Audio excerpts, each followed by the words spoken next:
Madame la Présidente, mes chers collègues, merci beaucoup pour de me donner l'opportunité de le présenter, puis d'avoir un débat plus large et plus nourri. Et je vais essayer d'être vraiment très rapide parce qu'on est pris par le temps. Et je pense que, étant donné le nombre assez important de personnes qui sont là, et vous êtes maintenant, on a eu un certain nombre de rapports déjà sur la table, donc c'est moins l'occasion de refaire un constat, un diagnostic et de présenter dans le détail les propositions, plutôt que d'ouvrir la discussion sur un sujet qui est essentiel et qui sera à la table de notre commission l'année prochaine. Peut-être la première chose, c'est que on voit bien que ce débat, d'ailleurs, il est lié au débat qu'on a eu juste avant sur l'Union européenne, puisque une des prérogatives de l'Union européenne, c'est justement la politique de développement, la projection de l'Union européenne sur un certain nombre de territoires et la cohérence qu'il doit y avoir entre le niveau européen et le niveau français. Et puis ensuite, peut-être le rattacher aussi à l'actualité beaucoup plus pressante et importante du jour, c'est aussi une question qui est liée fondamentalement à la question de la mondialisation, à la question des inégalités, et le prochain G7 qui aura lieu en France avec pour thème les inégalités sera aussi l'occasion, un moment, de discuter encore de cette question de l'aide au développement, de la politique de partenariat, de la question de l'investissement et de manière plus large, la question de la projection de la France, que ce soit les collectivités, les entreprises, le gouvernement, mais aussi les parlementaires, les organisations de la société civile à l'international. Moi, je voulais peut-être vous dire 2 mots sur le contexte. C'est vrai qu'on a la dynamique dans laquelle on est actuellement, ou dans laquelle se trouvent les pays en développement et les pays émergents, c'est pas la même du tout, et ça je vais pas vous le faire découvrir, qu'il y a 20 ou 30 ans. C'est vrai qu'on a une croissance, notamment dans les pays africains, qui est fortement tirée par le secteur privé. Il y a l'émergence de nouveaux acteurs, des fondations, des entreprises, des fonds de pension. Enfin, on n'est pas du tout dans une relation d'État et d'État comme on a pu être il y a 20 ou 30 ans. Il y a beaucoup d'innovations sur le terrain, notamment en Afrique. Et puis, il y a un besoin conséquent sur la question de l'éducation, sur la question de l'employabilité. Et donc, on est beaucoup moins dans une dynamique qui est liée à de la construction d'infrastructures, au développement de choses physiques, et beaucoup plus aussi sur la question de prendre en compte les besoins de la jeunesse, notamment africaine, et y répondre avec de nouvelles solutions. C'est pour ça qu'une des priorités du président de la République, c'est bien évidemment l'éducation. Et peut-être un deuxième point, c'est que sur le contexte international, l'écosystème, j'ai envie de dire, du développement, on voit bien que le multilatéralisme, qui est quand même la base de cette politique-là aussi, est battu un peu en brèche ou remis en cause. Et puis on observe à l'international, et notamment dans les pays européens, une forme de convergence, dans le sens où nous, la France, on va remettre de l'argent en dons, alors qu'on était beaucoup plus sur du prêt. À côté de ça, les Anglais se posent la question et vont aller vers plus de prêts alors qu'avant qu'ils étaient simplement sur du don. On a les Américains qui n'étaient pas du tout sur le secteur privé et qui ont créé en l'espace de 6 mois l'équivalent de notre Proparco, une filiale secteur privé, pour justement aller investir et aller faire des projets de partenariat en Afrique. Et puis on a du même côté et de l'autre côté la Chine que vous connaissez avec les routes de la soie, et qui vont arriver avec plus de 60 milliards de dollars, notamment en destination du continent africain. Et donc on a vraiment un écosystème du développement qui est en plein bouleversement, qui est en train de changer, avec une certaine convergence, mais aussi une extension des mandats qui nous invite à une meilleure lisibilité dans ce qu'on fait, puisqu'il y a de plus en plus d'organisations internationales qui veulent faire de plus en plus de choses, parce que tous les sujets sont liés, parce qu'il y a une complexité, et donc on a des organisations sur l'environnement qui veulent aussi faire, on va dire, un peu plus d'éducation. On a des organisations dans le domaine de l'éducation qui étendent leur mandat pour travailler sur les aspects économiques. Et donc ça nous invite à faire un travail de rationalisation, j'ai envie de dire, et à pousser aussi au niveau international pour avoir des organisations qui ont un mandat clair et qui n'est pas une espèce de superposition qui amène une inefficacité. Donc voilà les 2 choses que je voulais dire en introduction. Et puis, dans le rapport, il y a un diagnostic que vous connaissez tous, donc je n'y reviendrai pas ici. J'ai essayé d'aborder 5 dimensions qui sont pour moi fondamentales. Dans le but de réellement moderniser cette politique de développement, il y a 5 dimensions qui sont fondamentales. La première, c'est bien évidemment, on l'a discuté ici de manière assez forte, la dimension politique. Il faut réellement qu'en France, mais aussi au niveau européen, on porte cette politique-là un haut niveau politique, on a un véritable dialogue de stratégie politique et on le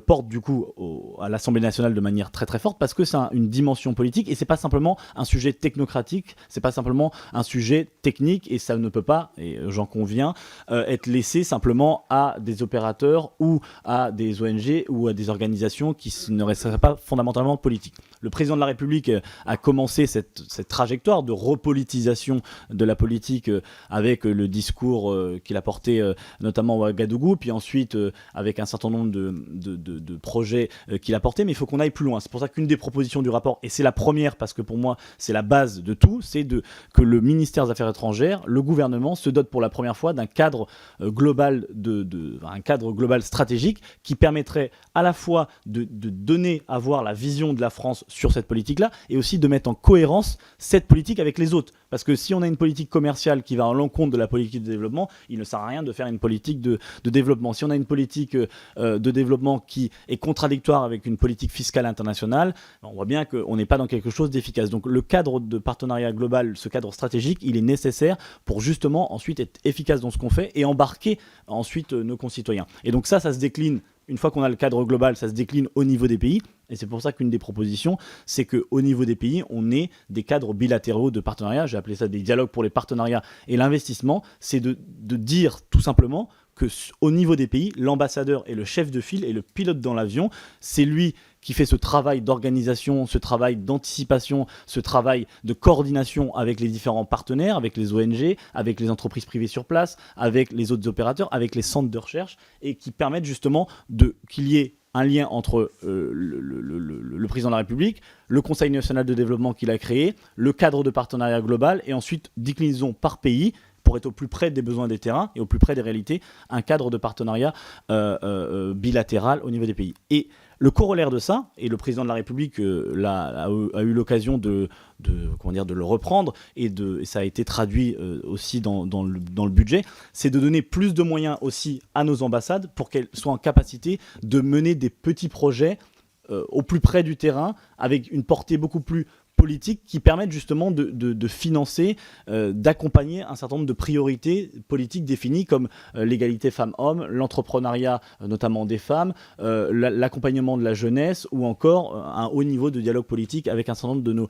pays partenaires. Donc voilà, la première chose, la dimension politique, pour moi elle est essentielle et ça se traduit bien évidemment par une place prépondérante du Parlement, et c'est pour ça que je suis ravi, mais on aura l'occasion d'en revenir après, d'avoir cette loi d'orientation et de programmation qui sera l'occasion aussi d'avoir un débat de fond et un débat sur les objectifs que l'on se fixe et les moyens pour y atteindre. La deuxième, et je serai plus rapide, c'est la dimension citoyenne. On le voit bien, il n'y aura pas de consensus, il n'y aura pas d'adhésion, il n'y aura pas de véritable politique dans le long terme s'il n'y a pas une appropriation par nos concitoyens qui passe d'abord par les parlementaires, parce qu'on est les premiers relais aussi de cette appropriation. Et donc il faut vraiment que le gouvernement, le Parlement et toutes les organisations qui travaillent sur cette question de développement fassent un effort massif pour aller sur les territoires, pour aller expliquer quel est le sens de la politique. Ça ne veut pas dire de faire de la propagande, hein, qu'on soit bien clair, mais c'est que à partir du primaire, au collège, au lycée, auprès des populations qui ne sont pas forcément les plus intéressées. Moi, je viens d'un territoire rural. C'est vrai que c'est pas, a priori, c'est pas là qu'on va parler forcément de mondialisation ou des questions de développement. Et donc, faut qu'on aère cette politique, faut qu'on sorte cette politique des cénacles un peu habituels. En gros, faut que ce soit pas simplement des étudiants de Sciences Po qui en discutent ou des gens qui pourraient être dans une école de commerce, mais il faut que ça aille irriguer partout sur les territoires. Et moi, je l'ai testé. Hein. J'ai fait une réunion publique juste sur cette question-là en Bretagne, et ça a plutôt bien fonctionné. Les gens sont intéressés parce qu'ils voient bien que tous les sujets sont liés, qu'il y a une interdépendance, que pour régler la question des changements climatiques, de la sécurité, de la question sanitaire, de la question commerciale à l'international, c'est bien aussi à travers une politique de partenariat et d'investissement ambitieuse, et donc ils ont envie de participer, et donc il faut qu'on redonne aussi des moyens à cette politique pour à la fois augmenter le volontariat, aller renforcer ou en tout cas stimuler l'engagement notamment des plus jeunes, et aussi faire ce travail d'explication sur le terrain pour aller sur ce que j'appelle dans le rapport le triptyque, informer, comprendre et agir. Parce que ce que l'on veut, c'est bien évidemment de donner notamment à la jeunesse française, qui est très, et c'est légitime, hein, parfois qui est très je veux dire, pessimiste sur la mondialisation et qui est très critique, et c'est plutôt une bonne chose, il faut aussi qu'on lui donne les moyens d'agir et qu'on soit en capacité de créer des ponts, notamment entre les jeunesses françaises, européennes et africaines. Donc cette notion d'engagement,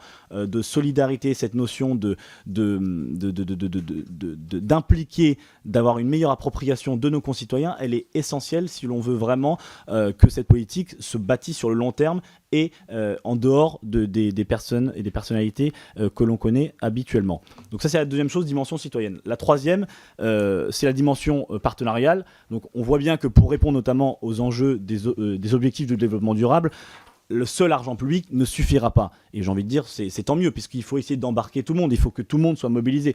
Et donc, avoir une politique, un cadre de politique publique qui permette justement de travailler beaucoup plus fortement avec les ONG, avec les organisations de la société civile, avec les entreprises privées, avec les fondations, avec les collectivités territoriales, c'est essentiel si on veut répondre collectivement aux défis. Et il faut vraiment qu'on arrive à décloisonner un peu la manière dont ça fonctionne actuellement pour offrir des plateformes, pour offrir un cadre de travail qui permette à tout le monde de tirer vers le même sens. Ça commence, et c'est pour ça que la question politique elle est essentielle, ça commence par à ce que l'État ait une vision, mais ensuite ça découle et la conséquence de ça c'est d'offrir des supports, des cadres qui permettent justement ce partenariat. Donc c'est à la fois plus de financement pour notamment les ONG pour être dans cette relation partenariale, mais c'est également, et c'est ce que je dis dans mon rapport, Proparco qui est la filiale secteur privé, c'est qu'elle est aussi, elle passe à une autre échelle pour notamment travailler beaucoup plus fortement avec les entreprises privées, avec le secteur privé pour répondre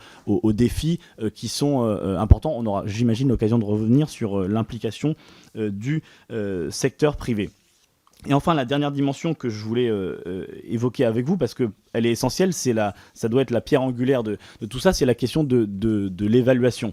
L'évaluation, vous le savez très bien, c'est toujours la bonne occasion de faire un bilan de ce qui a été fait et de dire où on en est actuellement et de tracer des perspectives sur les futurs partenariats. Et là, ça a été dit dans d'autres rapports, notamment par notre collègue politique Oquendo, il faut véritablement, et ça, il faut qu'à mon avis au Parlement on soit intraitable sur cette question-là, il faut la création d'une commission indépendante d'évaluation. Alors là, moi je propose qu'elle soit sous l'ombrelle de la Cour des comptes, mais il faut qu'on soit en capacité, surtout si on augmente cette politique-là, de faire une évaluation et surtout de diffuser la pensée évaluative, parce qu'on a trop tendance dans cette politique-là, mais de manière générale en France, à faire des choses, à pas forcément les évaluer et surtout à ne pas tirer les leçons. Et quand on a une politique qui est complexe, parce qu'il s'agit d'intervenir dans des pays qui sont en général complexes, à l'international, sur des sujets qui d'un pays à l'autre varient, eh ben, je pense que l'honneur, ou en tout cas la grandeur de cette politique, c'est vraiment d'avoir une politique d'évaluation ambitieuse qui permette de faire des évaluations pays, des évaluations stratégiques, des évaluations sectorielles, et qui permettent de tirer les leçons et ensuite d'appliquer, de changer, de modifier, d'ajuster notre politique. Parce que quand on est à 10 milliards d'euros par an, je trouve pas normal qu'on ne soit pas en capacité d'avoir les moyens et les ambitions d'une politique d'évaluation à la hauteur justement de ces moyens que l'on s'en fixe. Et si on a cette politique d'évaluation forte, en lien bien évidemment avec le Parlement, ça permettra, et c'est ça il faut qu'on arrive à faire aussi dans les prochaines années à mon avis, c'est de sortir de la logique quantitative, de dire il faut absolument atteindre tel objectif pour être vraiment dans un agenda des résultats. Et on pourra du coup avoir une vraie discussion sur l'impact, sur les effets de notre politique, comment on atteint les populations les plus fragiles, parce qu'on aura eu un dispositif d'évaluation qui est conséquent et qui permet justement de tirer toutes les conséquences de ce que l'on fait. Donc voilà très rapidement ce que je voulais vous dire, parce que... Comment ? 4 dimensions. Et la cinquième, alors j'ai dit quoi ? Ah oui, c'était la dimension européenne, mais on a eu le débat largement avant, c'est que ça a la force de l'évidence. Il faut que notamment le partenariat entre l'Europe et l'Afrique soit un partenariat fortement politique. C'est pour ça qu'une des propositions, c'est la création d'un commissaire européen dédié à la relation entre l'Europe et l'Afrique, pour faire justement ce travail aussi d'assemblier avec toutes les différentes structures. C'est pour ça que je propose le rapprochement entre la Banque européenne d'investissement et la Banque européenne de développement, puisque on voit bien qu'elles ont de plus en plus des mandats qui sont, qui se marchent dessus. Elles font de plus en plus la même chose, et donc il faut rationaliser, à mon avis, cette architecture financière européenne pour avoir quelque chose de beaucoup plus claires, de plus efficaces et qui correspondent beaucoup plus aux attentes des pays partenaires. Et donc c'était la 5e dimension, j'y suis pas revenu parce qu'on a eu un long débat dessus, mais voilà. Donc ce que je voulais vous dire en conclusion, c'est que la loi qui va arriver et le formidable débat qu'on va pouvoir avoir collectivement va être vraiment l'occasion de moderniser. Quand j'entends moderniser cette politique, ça veut dire... Ça va être, alors a priori, je pourrais revenir sur les échanges. Au mois de mars, elle sera déposée au Conseil des ministres.